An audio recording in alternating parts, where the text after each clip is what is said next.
Rubber board പുനഃസംഘടന നീളുന്നതോടെ നാഥനില്ലാ കളരിയായി rubber മേഖല. ദേശീയ റബ്ബർ നയം ജലരേഖയായി. ആവർത്തന കൃഷിക്കുള്ള റബ്ബർ സബ്സിഡി വിതരണം നിലച്ചു. ബിജെപിക്കുള്ളിലെ ഗ്രൂപ്പ് പോരാണ് പുനഃസംഘടന വൈകുന്നതിന് കാരണം. ഇതേ തുടർന്ന് കർഷകരും കർഷക സംഘടനകളും പ്രതിഷേധത്തിലാണ്. എക്സിക്യൂട്ടീവ് ഡയറക്ടറെ നിയമിച്ചതൊഴിച്ചാൽ റബ്ബർ ബോർഡ് പുനഃസംഘടന കടലാസിലൊതുങ്ങി. സുപ്രധാന തസ്തികകൾ ഒഴിഞ്ഞുകിടക്കുന്നു. ബിജെപിക്കുള്ളിൽ നിലനിൽക്കുന്ന ഗ്രൂപ്പ് പോരും NDA ഘടകകക്ഷികളുടെ അവകാശവാദവുമാണ് നിയമന പ്രതിസന്ധിക്ക് കാരണം. ബോർഡ് പുനഃസംഘടന വൈകുന്നതിൽ കർഷകരും കർഷക സംഘടനകളും പ്രതിഷേധത്തിലാണ്.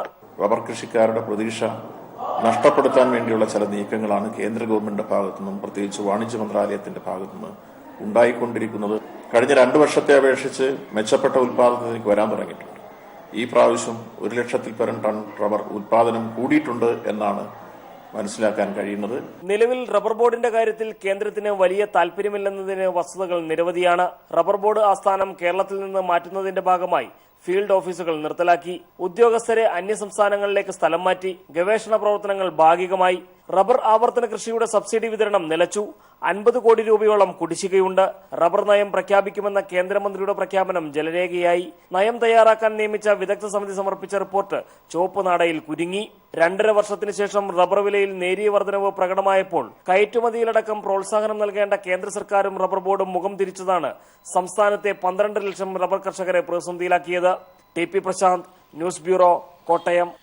Kerala state private bus operators കോൺഫെഡറേഷന്റെ നേതൃത്വത്തിൽ നാളെ സൂചനാ പണിമുടക്ക്. സ്വകാര്യ ബസ് പെർമിറ്റുകൾ നിലനിർത്തുക, വിദ്യാർത്ഥികളുടെ യാത്രാ നിരക്ക് ഉൾപ്പെടെ ബസ് ചാർജ് വർദ്ധിപ്പിക്കുക തുടങ്ങിയ ആവശ്യങ്ങൾ ഉന്നയിച്ചാണ് പണിമുടക്ക്. പ്രശ്നത്തിന് പരിഹാരം കണ്ടില്ലെങ്കിൽ ഫെബ്രുവരി 2 മുതൽ അനിശ്ചിതകാല സമരം നടത്താനാണ് തീരുമാനം.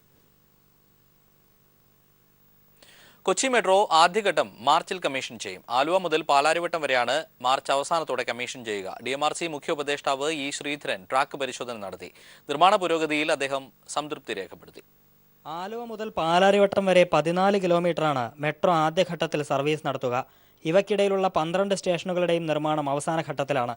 3 കോച്ചുകളുള്ള 9 ട്രെയിനുകളാണ് ആദ്യഘട്ടത്തിലുണ്ടാവുക. 20 മിനിറ്റ് കൊണ്ട് ആലുവയിൽ നിന്നും പാലാരിവട്ടത്ത് എത്താൻ കഴിയുന്ന തരത്തിലാണ് മെട്രോ ഓടുക. സർവീസിന് മുന്നോടിയായുള്ള ട്രയൽ റൺ മാസങ്ങൾക്ക് മുൻപ് തന്നെ തുടങ്ങിയിരുന്നു. ഇതിനിടെ ആദ്യഘട്ട സുരക്ഷാ പരിശോധനയും നടന്നിരുന്നു. മാർച്ചിൽ സർവീസിന് തയ്യാറാകുന്ന 9 ട്രെയിനുകളും 2000 കിലോമീറ്റർ ദൂരം ട്രയൽ റൺ പൂർത്തിയാക്കണമെന്നതാണ് ചട്ടം. മാർച്ച് അവസാനത്തോടെ ട്രയൽ റണ്ണുകളും സുരക്ഷാ പരിശോധനകളും പൂർത്തിയാക്കി ആദ്യഘട്ടം കമ്മീഷൻ ചെയ്യാനാവുമെന്നാണ് DMRC പുറത്തിറക്കിയ പത്രക്കുറിപ്പിൽ പറയുന്നത്.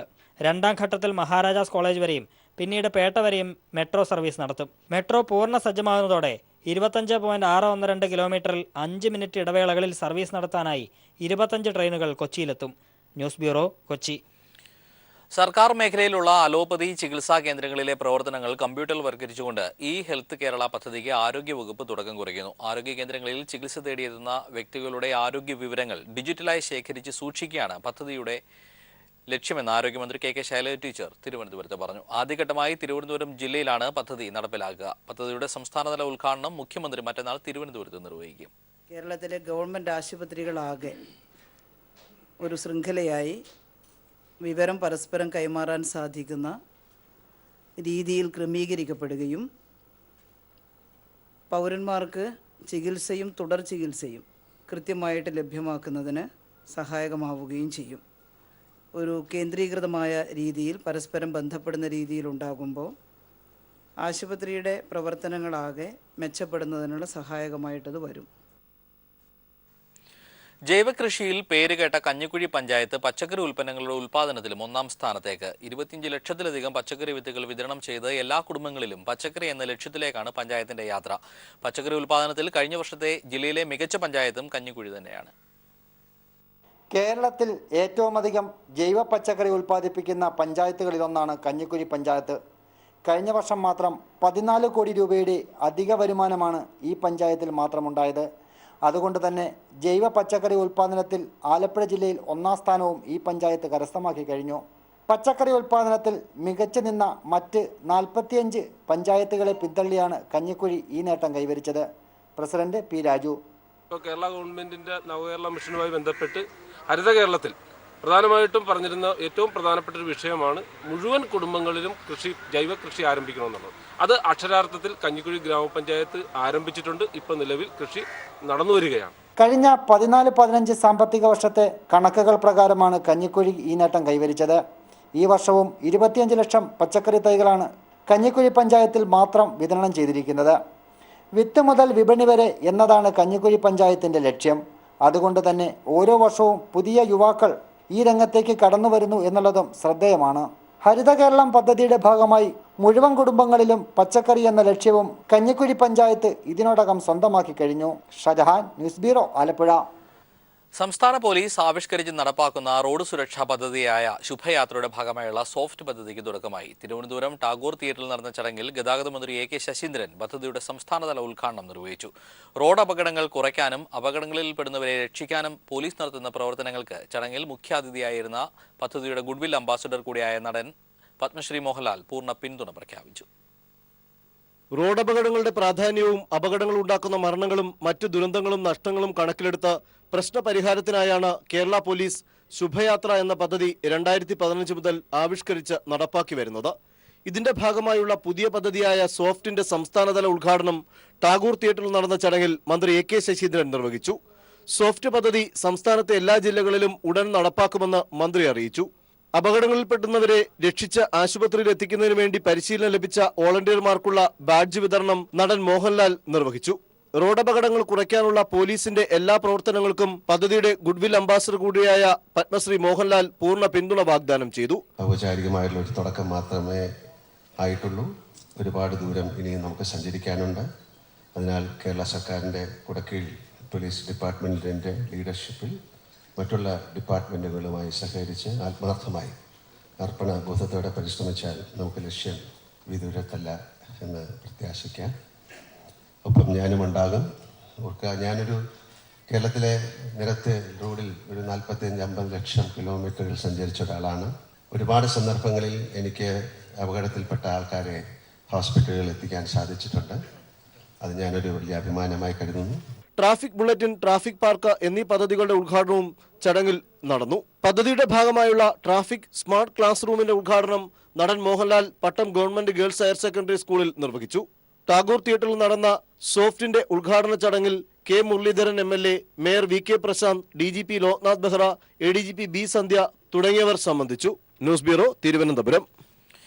രാജ്യത്തെ അഭിഭാഷകരിൽ പകുതിയും വ്യാജന്മാരെന്ന് ബാർ കൗൺസിൽ മേധാവി മരൺകുമാർ മിശ്ര കോടതിയിലെത്തുന്നവരുടെ യോഗ്യത പരിശോധിച്ചു വരികയാണെന്നും അദ്ദേഹം പറഞ്ഞു. വ്യാജ അഭിഭാഷകരുടെ കൈവശമുള്ളത് വ്യാജ സർട്ടിഫിക്കറ്റുകളാണെന്നും അദ്ദേഹം കൂട്ടിച്ചേർത്തു. വ്യാജ അഭിഭാഷകരുടെ എണ്ണം പെരുകുന്നുവെന്ന വിവരങ്ങൾ പുറത്തുവന്നതിനെ തുടർന്നാണ് ബാർ കൗൺസിൽ തന്നെ പരിശോധനകൾ ആരംഭിച്ചത്.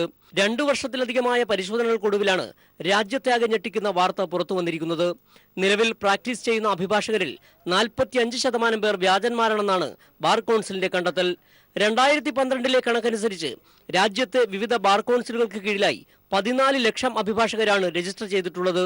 ബാർ കൗൺസിൽ പരിശോധന ആരംഭിച്ചതിനു ശേഷം രജിസ്റ്റർ ചെയ്ത അഭിഭാഷകരുടെ എണ്ണം 6.5 ലക്ഷമായി കുറഞ്ഞു. വ്യാജ നിയമബിരുദമുള്ളവരും ഒരു ബിരുദം പോലും ഇല്ലാത്തവരും അഭിഭാഷകരായി പ്രാക്ടീസ് ചെയ്യുന്നുവെന്നും bar council of India chairman Manan Kumar Mishra വ്യക്തമാക്കി.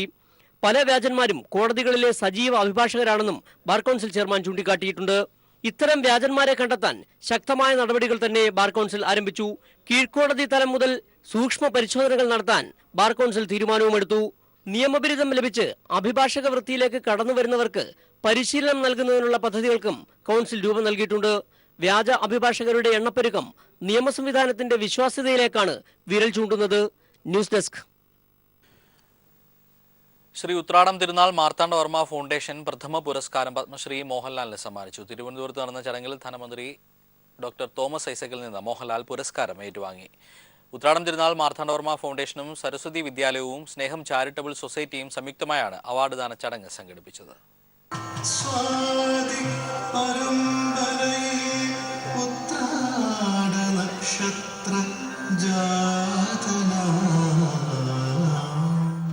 ശ്രീ ഉത്രാടം തിരുനാൾ മാർത്താണ്ഡവർമ്മ ഫൗണ്ടേഷനും സരസ്വതി വിദ്യാലയവും സ്നേഹം ചാരിറ്റബിൾ സൊസൈറ്റിയും സംയുക്തമായാണ് പ്രഥമ ഉത്രാടം തിരുനാൾ മാർത്താണ്ഡവർമ്മ പുരസ്കാരത്തിനായി മലയാളത്തിന്റെ പ്രിയ നടൻ പത്മശ്രീ മോഹൻലാലിനെ തെരഞ്ഞെടുത്തത്. തിരുവനന്തപുരം യൂണിവേഴ്സിറ്റി സെനറ്റ് ഹാളിൽ നടന്ന അവാർഡ് ദാന ചടങ്ങിൽ സരസ്വതി വിദ്യാലയത്തിലെ കുട്ടികൾ തങ്ങളുടെ പ്രിയ താരത്തിന് സ്നേഹോഷ്മളമായ വരവേൽപ്പ് നൽകി. ഒപ്പമെന്ന ചിത്രത്തിലെ ഗാനം ആലപിച്ചും പൂക്കൾ സമ്മാനിച്ചും കുഞ്ഞുങ്ങൾ പുലിമുരുകനെ സ്വീകരിച്ചു. ധനമന്ത്രി ഡോക്ടർ തോമസ് ഐസക്കിൽ നിന്ന് മോഹൻലാൽ പുരസ്കാരം ഏറ്റുവാങ്ങി. 1 ലക്ഷം രൂപയും പ്രശസ്തി പത്രവും മെമന്റോയും അടങ്ങുന്നതാണ് പുരസ്കാരം. ചടങ്ങിൽ വിശിഷ്ടാതിഥികൾ മോഹൻലാലിനെ പൊന്നാട അണിയിച്ചു. മോഹൻലാൽ ചിത്രങ്ങളിലെ ഗാനങ്ങൾ കോർത്തിണക്കിയ ഒരു സംഗീതാർച്ചന അതായിരുന്നു പിന്നണി ഗായകൻ വേണുഗോപാൽ മോഹൻലാലിനായി സമ്മാനിച്ചത്.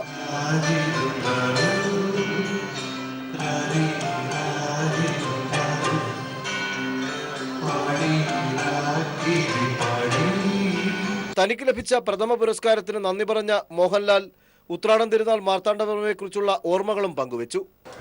പാരമ്പര്യത്തിനും സംസ്കാരത്തിനും ഊന്നി നിന്നുകൊണ്ട് തിരുവിതാംകൂർ രാജവംശം ഈ ദേശത്ത് വളർത്തെടുത്ത മതസഹിഷ്ണുതയും ബഹുസ്വരതയും സ്ത്രീ പ്രാതിനിധ്യമുള്ള ഭരണവ്യവസ്ഥയും എല്ലാം അഭിമാനകരവും നമ്മൾ ഓരോരുത്തരിലും ഈ രാജവംശത്തോട് ആദരവുളവാക്കുന്നതുമായ വസ്തുതയുമാണ്.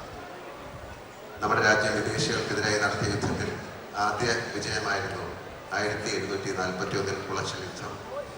ആ വിജയത്തിന്റെ സ്മരണയ്ക്കായി സ്ഥാപിച്ച യുദ്ധസ്മാരക സ്തൂപം വീണ്ടും പുനഃസ്ഥാപിക്കാൻ ഇന്ത്യൻ സൈന്യത്തിന് പ്രചോദനം നൽകിയത് ശ്രീ ഉത്രാടം തിരുനാൾ മാർത്താണ്ഡവർമ്മ മഹാരാജാവിന്റെ ധീരമായ ഇടപെടൽ മൂലമായിരുന്നു എന്ന തിരിച്ചറിവ് ആധുനിക ഇന്ത്യയുടെ ഒരു സേനാംഗം കൂടിയായ എനിക്ക് അദ്ദേഹത്തോടുണ്ടാകുന്ന ആദരവ് തികച്ചും വിവരണാതീതമാണ്. ചടങ്ങിൽ മന്ത്രി കടകംപള്ളി സുരേന്ദ്രൻ, ഒ രാജഗോപാൽ MLA, കുമ്മനം രാജശേഖരൻ, രാജ്മോഹൻ തുടങ്ങിയവർ സംബന്ധിച്ചു. News bureau, Thiruvananthapuram.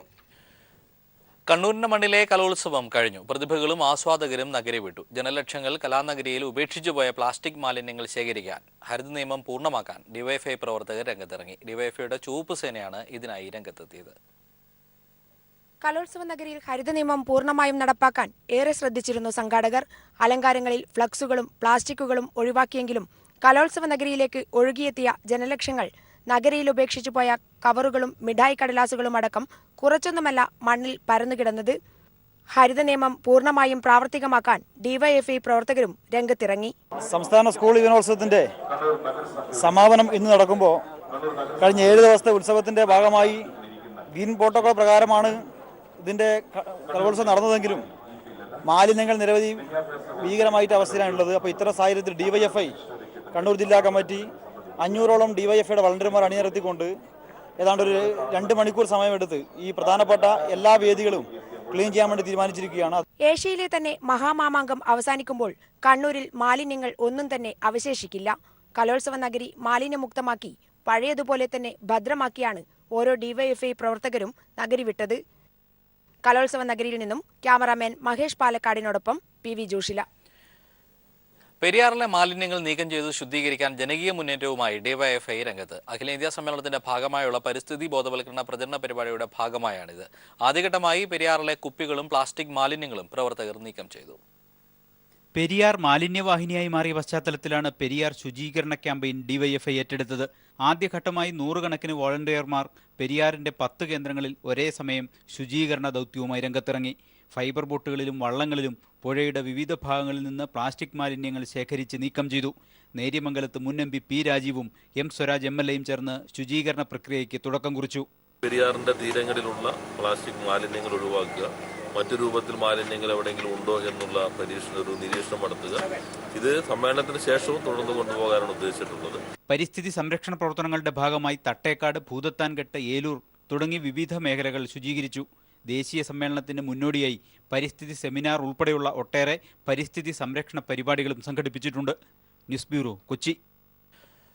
ഡിവൈഎഫ്ഐ 10ാമത് അഖിലേന്ത്യാ സമ്മേളനത്തിന്റെ ഭാഗമായി ആലുവയിൽ പെരിയാർ തീരത്ത് സംഘടിപ്പിച്ച പരിസ്ഥിതി സംരക്ഷണ സെമിനാർ CPIM പോളിറ്റ് ബ്യൂറോ അംഗം MA ബേബി ഉദ്ഘാടനം ചെയ്തു. പരിസ്ഥിതി പ്രശ്നമെന്നാൽ ജീവൻ മരണ പ്രശ്നമാണെന്നും ലാഭം പരമാവധിയാക്കാനുള്ള മൂലധന ശക്തികളുടെ ശ്രമമാണ് പരിസ്ഥിതി നാശത്തിന്റെ അടിസ്ഥാന കാരണമെന്നും അദ്ദേഹം പറഞ്ഞു. CPIM എറണാകുളം ജില്ലാ സെക്രട്ടറി P രാജീവ്, ഡിവൈഎഫ്ഐ സംസ്ഥാന സെക്രട്ടറി M സ്വരാജ് MLA, ജില്ലാ ഭാരവാഹികളായ അഡ്വക്കേറ്റ് അരുൺകുമാർ, പ്രിൻസി കുര്യാക്കോസ്, സതീഷ് തുടങ്ങിയവർ സംസാരിച്ചു. പെരിയാർ നീന്തിക്കടന്ന 5 വയസ്സുകാരി നിവേദിത, സംസ്ഥാന സ്കൂൾ കലോത്സവത്തിൽ അറബി മോണോ ആക്ടിൽ 1ാം സ്ഥാനം കരസ്ഥമാക്കിയ ഫൈറൂസ് അഹമ്മദ് തുടങ്ങി നിരവധി പ്രതിഭകളെ ചടങ്ങിൽ ആദരിച്ചു. ഇന്ത്യയിലെ എല്ലാ നൃത്ത അനുഷ്ഠാന കലാരൂപങ്ങളും ഉൾക്കൊള്ളുന്ന മ്യൂസിയമാണ് ഗുരു ഗോപിനാഥ് കലാഗ്രാമത്തിലേത്. തിരുവനന്തപുരം നഗരത്തിനുള്ളിൽ സ്ഥിതി ചെയ്യുന്ന സർക്കാർ ഉടമസ്ഥതയിലുള്ള ഈ മ്യൂസിയം വൈവിധ്യപൂർണ്ണമായ കലാരൂപങ്ങളുടെ സംഗമവേദി കൂടിയാണ്. 100 കണക്കിന് കലാരൂപങ്ങൾ ഉൾക്കൊള്ളുന്ന ഇത്ര വലിയൊരു മ്യൂസിയം ഇവിടെ ഉണ്ടെന്നത് പ്രദേശവാസികൾക്ക് പോലും അറിയില്ല എന്നതാണ് സത്യം.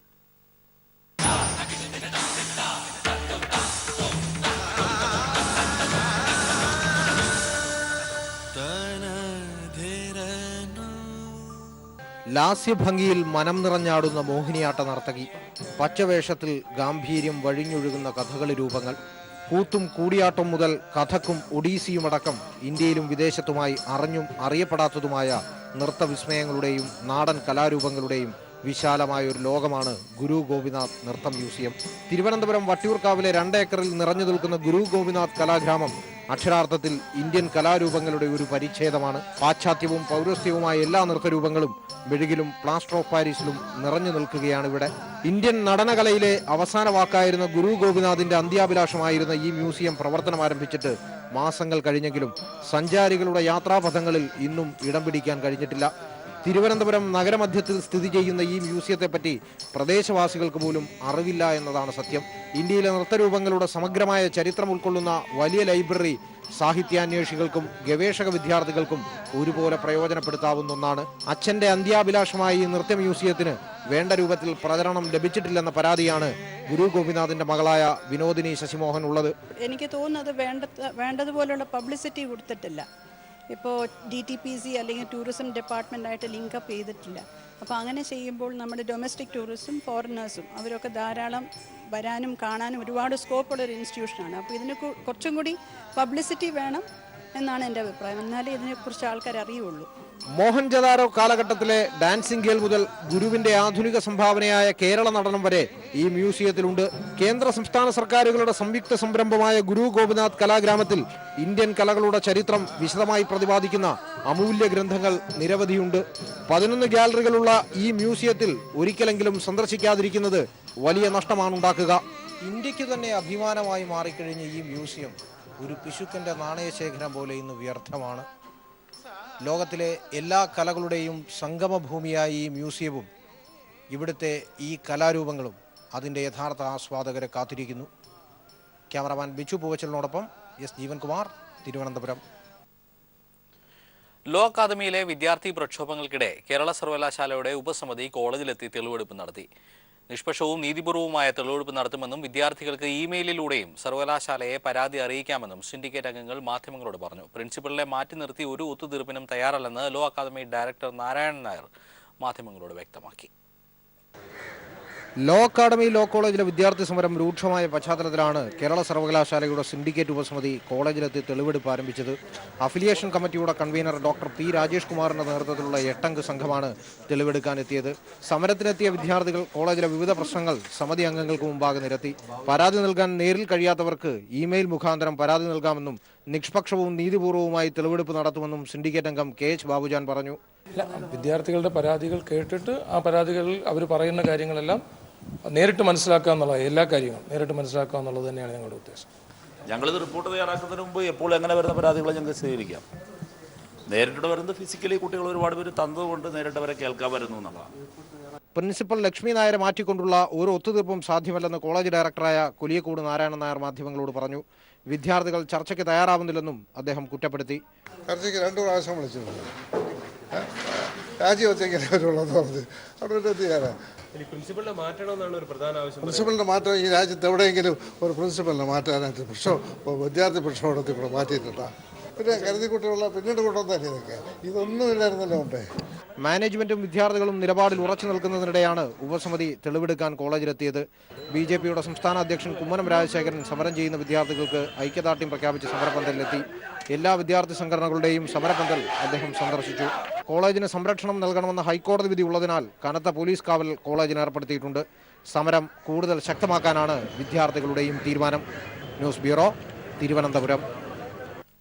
വയലാർ രക്തസാക്ഷി മണ്ഡപത്തിനു നേരെ ആക്രമണം. സ്മാരകത്തിന്റെ മതിലുകൾ തകർത്തു. സംഭവത്തിനു പിന്നിൽ RSS എന്ന് CPIM. മന്ത്രി E ചന്ദ്രശേഖരൻ സംഭവസ്ഥലം സന്ദർശിച്ചു. വയലാറിലെ രക്തസാക്ഷി സ്തൂപത്തിലും അല്ലെങ്കിൽ ഇതിൻ്റെ നമ്മുടെ രക്തസാക്ഷി സ്മാരകത്തിൻ്റെ നിയന്ത്രണത്തിലുള്ള സ്ഥലത്ത് ഇരുട്ടിൻ്റെ മറവിൽ കടന്നാക്രമണം നടത്താൻ നടത്തിയ ഒരു ശ്രമമായിട്ട് മാത്രമേ ഇതിനെ കാണാൻ കഴിയൂ. എന്തായാലും ഇരുട്ടിൻ്റെ മറവിൽ ഇത്തരം നിലപാട് സ്വീകരിച്ച സാമൂഹ്യ ദ്രോഹികളെ കണ്ടെത്താനും അവരെ ശക്തമായ രീതിയിൽ നേരിടുന്നതിനും ആവശ്യമായ നടപടി സർക്കാരിൻ്റെ ഭാഗത്തുനിന്നുണ്ടാകും. അതിനാവശ്യമായ എല്ലാ വിധത്തിലുള്ള നിലപാടുകളും നടപടികളുമായി മുന്നോട്ട് പോകുമെന്നതാണ് പറയാനുള്ളത്. വളരെ ജാഗ്രതയോടുകൂടി നമ്മുടെ പ്രവർത്തകർ നിൽക്കേണ്ട സന്ദർഭമാണിത്. ഏതെങ്കിലും തരത്തിൽ പ്രകോപനം സൃഷ്ടിക്കുന്നതിന് വേണ്ടിയുള്ള ഒരു നീക്കത്തിൻ്റെ ഭാഗമായിരിക്കുമോ എന്ന് സംശയിക്കേണ്ടിയിരിക്കുന്നു. ഏതായാലും ഇരുട്ടിൻ്റെ മറവിൽ നടന്നൊരു സംഭവം എന്ന നിലയിൽ അത് സംബന്ധിച്ച് വിശദമായ അന്വേഷണത്തിലൂടെ യഥാർത്ഥ കുറ്റവാളികളെ പുറത്തു കൊണ്ടുവരാൻ ആവശ്യമായ നടപടി സ്വീകരിക്കുന്നതാണ്. അതിൻ്റെ ഭാഗമായുള്ള നടപടികൾ ഗവൺമെൻറ്റിൻ്റെ ഭാഗത്തുനിന്ന് ഉണ്ടാകുമെന്നാണ് ചൂണ്ടിക്കാണിക്കുന്നത്. അതേസമയം വിരലടയാള വിദഗ്ധരും പോലീസും സ്ഥലത്തെത്തി തെളിവുകൾ ശേഖരിച്ചു. വാർത്തയുടെ കൂടുതൽ വിവരങ്ങളുമായി ഷാജഹാൻ ആലപ്പുഴയിൽ നിന്ന് ചേരുകയാണ്. ഷാജഹാൻ, എന്താണ് സംഭവിച്ചത്? പോലീസ് പറയുന്നത് എന്താണ്? ജോർജറ്റ്, ഇന്ന് പുലർച്ചയോടുകൂടിയാണ് പ്രദേശവാസികളും മറ്റും ഇത്തരത്തിലൊരു സംഭവം നടന്നത് അവരുടെ ശ്രദ്ധയിൽപ്പെട്ടത്. അതിനുശേഷം അവർ പോലീസിനെയും പിന്നീട് പാർട്ടി പ്രവർത്തകരെയും ഒക്കെ അറിയിക്കുകയായിരുന്നു. കഴിഞ്ഞ കുറച്ച് ദിവസങ്ങളായിട്ട് RSSന്റെ ഭാഗത്തു നിന്നും യാതൊരുവിധ പ്രകോപനവും ഇല്ലാതെ CPM പ്രവർത്തകർക്ക് നേരെ മറ്റും അക്രമം നടത്തുന്ന സംഭവങ്ങൾ ഉണ്ടായിട്ടുണ്ട്. ഇത്തരം സംഭവത്തിന്റെ ഒരു ആവർത്തനമായിട്ടാണ് ഇതിനെ കാണുന്നത്. ഇത്തരത്തിലുള്ള ഒരു പരാതിയാണ് പാർട്ടി പോലീസിന് നൽകിയിരിക്കുന്നത്. എന്തായാലും ഈ സംഭവത്തിൽ പ്രതിഷേധിച്ച് അല്പസമയം മുൻപ് ഇവിടെ ഇരു കമ്മ്യൂണിസ്റ്റ് പാർട്ടികളുടെയും നേതൃത്വത്തിൽ സംയുക്തമായിട്ടുള്ള പ്രതിഷേധ പ്രകടനവും അതോടൊപ്പം തന്നെ യോഗവും സംഘടിപ്പിച്ചിരുന്നു. നൂറുകണക്കിന് ആളുകളാണ് ഈ പ്രതിഷേധ പ്രകടനത്തിൽ മറ്റും പങ്കെടുത്തത്. വളരെ വൈകാരികമായിട്ടുള്ള ഒരു സംഭവമാണ്. കാരണം കമ്മ്യൂണിസ്റ്റ് പാർട്ടിയെ സംബന്ധിച്ചിടത്തോളം വയലാർ രക്തസാക്ഷി മണ്ഡപത്തിൽ നേരെ ഒരു അക്രമം എന്നുള്ളത് അവർക്ക് സഹിക്കാൻ കഴിയുന്ന ഒരു കാര്യമല്ല. അതുകൊണ്ട് തന്നെ വളരെ ഗൗരവത്തോടു കൂടിയാണ് പാർട്ടി ഇത് ഏറ്റെടുത്തിരിക്കുന്നത്. എന്തായാലും കുറ്റക്കാരെ ഉടൻ കണ്ടുപിടിക്കണം, അല്ലെങ്കിൽ ശക്തമായ സമര പരിപാടികളുമായി അല്ലെങ്കിൽ അത്തരം ശക്തമായ പ്രതിഷേധവുമായി മുൻപോട്ട് പോകുമെന്ന മുന്നറിയിപ്പാണ് പ്രതിഷേധ യോഗത്തിലും അതിനുശേഷം പ്രകടനത്തിലൊക്കെ നമുക്ക് കാണാൻ സാധിച്ചത്. ആലപ്പുഴയിൽ നിന്ന് ഷാജഹാനാണ് വിവരങ്ങൾ നൽകിയത്. CPIM തളിപ്പറമ്പ് ഏരിയ കമ്മിറ്റി ഓഫീസിന് നേരെ ബോംബേർ. പുലർച്ചെയോടെയാണ് ബോംബേർ ഉണ്ടായത്. ഓഫീസിലെ KKN പരിയാരം ഹാൾ ബോംബേറിൽ തകർന്നു. സംഭവത്തിന് പിന്നിൽ RSS എന്ന് CPIM. തളിപ്പറമ്പ് ഏരിയ കമ്മിറ്റി ഓഫീസിലെ KKN പരിയാര ഹാളാണ് പെട്രോൾ ബോംബെറിഞ്ഞ് തകർത്തത്.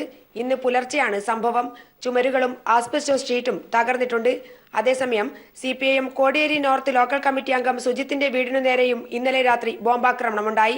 രാത്രി 12:30 ശേഷമാണ് സംഭവം. വീട്ടുമുറ്റത്ത് വീണ് ബോംബ് പൊട്ടുകയായിരുന്നു. അതുകൊണ്ട് തന്നെ മറ്റാർക്കും പരിക്കേറ്റില്ല. രണ്ട് സംഭവങ്ങൾക്ക് പിന്നിലും RSS ആണെന്ന് CPIM ആരോപിച്ചു.